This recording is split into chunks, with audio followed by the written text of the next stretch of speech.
toh hebohnya urusan beli minyak goreng. Saya tuh sampai ngelus dodo, bukan urusan masalah nggak ada atau mahalnya minyak goreng.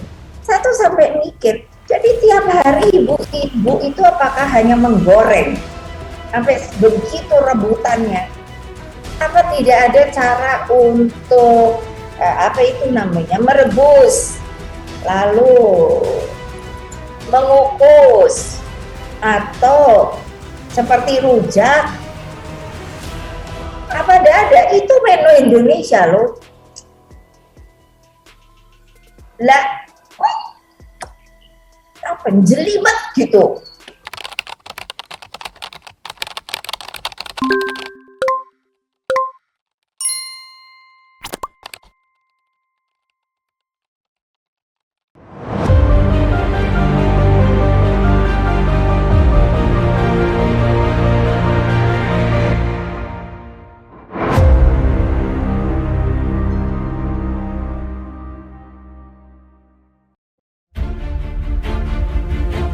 Rupanya, perjuangan melawan globalis sekarang main shadow alias jadi pada ngumpet. Menarik banget ini. Asli data terbaru yang Bosman dapatkan membuat lumayan otak jadi loading. Intinya, globalis menyikat habis lawannya begitu muncul di permukaan, sehingga sampai harus ngumpet dan bermain dalam bayangan. Kita urai sedikit. Globalis saat ini main di permukaan, terang-terangan, terbuka, dan banyak kendali atas negara besar. Globalis tidak ada tutup-tutupan lagi. Kendali atas kepala negara di banyak negara dengan membuat mereka menang menggunakan alat voting yang globalis punya. Lalu pejabat baru tadi merupakan leng arm globalis. Kaki tangannya globalis. Benar-benar terbuka, benar-benar terang-terangan. Globalis di belakang Xi Jinping, globalis di belakang Partai Demokrat Amerika. Benar-benar terang-terangan saat ini. Keingat ketika globalis masih muda di awal abad pertengahan dihajar monarki Perancis, dihajar strateginya Vatikan. Sekarang jadi terbalik. Waktu itu globalis berdarah-darah, diuber-uber dan diacak-acak oleh kaum nasionalis, kaum monarki, dan institusi agama. Monarki, negara atau state, serta organisasi agama sekarang dimainkan dan dikendalikan globalis. Sampai kaum patriotis nasionalis harus ngumpet di gua-gua dan digorong-gorong. Jangan gorong-gorong, beda. Artinya beda. Di gua aja ya. Oke, to make story short, rupanya lawannya globalis membentuk aliansi bernama atau berkode patriotis saat ini. Nah, Bosman jadi kesangkut lagi deh karena mengambil mazhab patriotik nasionalis. Jadi kita dicap anti globalis garis keras yang pada kenyataannya ya memang iya. Maka kita lihat apa yang akan dilakukan oleh kaum patriotis ke depannya. Bagaimana? Ada data analisa intelijen mengatakan untuk globalis mengendalikan dunia, strateginya adalah membawa harga minyak yang saat ini $64 per barel ke arah $100 lagi. Duar, ini strategi perang baru. Ini namanya perang energi. Masih too early atau terlalu cepat si Bosman ini informasinya. Tetapi kebiasaan sebagai orang yang melihat sesuatu dari threat analysis, maka yang jauh sudah dianalisa dan diantisipasi walaupun jauh kemungkinannya terjadi atau kemungkinannya masih lama. Apa yang akan terjadi kalau minyak $100 per barel? Ini akan membuat banyak negara semakin tergantung globalis. Sehubungan dengan itu, komoditi lain ikut naik harganya. Dan kalau Indonesia pinter, di sini Indonesia lah harusnya yang paling diuntungkan. Ini yang sering kaum new mind gregetan atas apa yang negara Indonesia harusnya bisa cantik bermain di geopolitik dunia. Nah, koda kapal harus pandai memainkan layar dan kendali.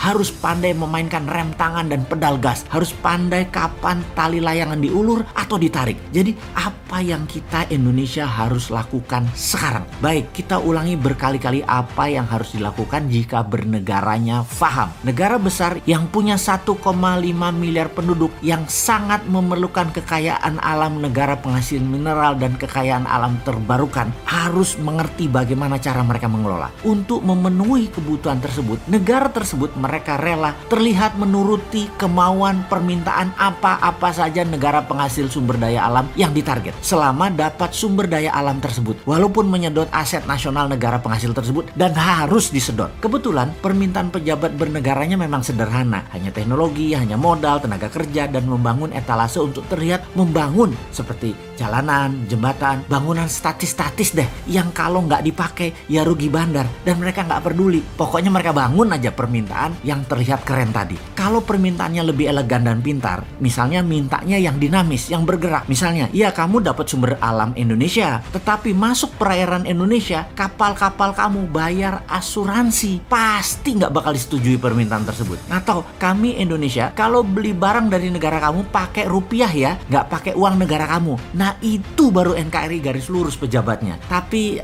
sudahlah, mereka sedang menikmati enaknya jabatan. Nggak apa-apa juga. Si Sontoloyo ini hanya sirik aja, sudah goblok, nggak paham, nggak punya jabatan. Ya minggir aja deh lu. Untuk itu, apa sih ide Mardigu Nation dalam situasi begini? Yang harus dilakukan adalah setiap gram hasil tambang mineral jadi, solid barangnya menjadi underlying rupiah. Kita harus memiliki bursa komoditi spot price. Rupiah emas, rupiah nikel, rupiah osmium, rupiah palladium, rupiah thorium, rupiah koper, rupiah silver, dan lain sebagainya dengan harga bid offer yang diatur oleh mekanisme pasar produsennya di Indonesia. Tidak mengacu harga internasional. Globalis tidak bisa transaksi di bursa lokal Indonesia kecuali barangnya yang dibeli di bursa Indonesia tersebut untuk pabrik manufaktur yang ada di dalam negeri Indonesia. Gak apa-apa pabrik itu milik globalis selama barang Indonesia tadi dijual di Indonesia memenuhi kebutuhan domestik, dan globalis bukan satu-satunya perusahaan manufaktur di Indonesia tentunya untuk itu. Bursa komoditi spot market ini bisa menjadi bursa terbesar di dunia karena bahan baku Indonesia berlimpah. Inilah efek penggentar atau efek tawar komoditi Indonesia yang jadi SWF aslinya, yaitu menggunakan SDA sumber daya alam Indonesia dan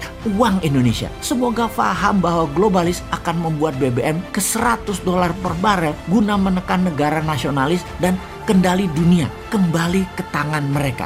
Juga semoga ada solusinya buat Indonesia ya wahai pejabat. Kalau ternyata benar-benar $100 tercapai, jangan gelegepan lo nanti.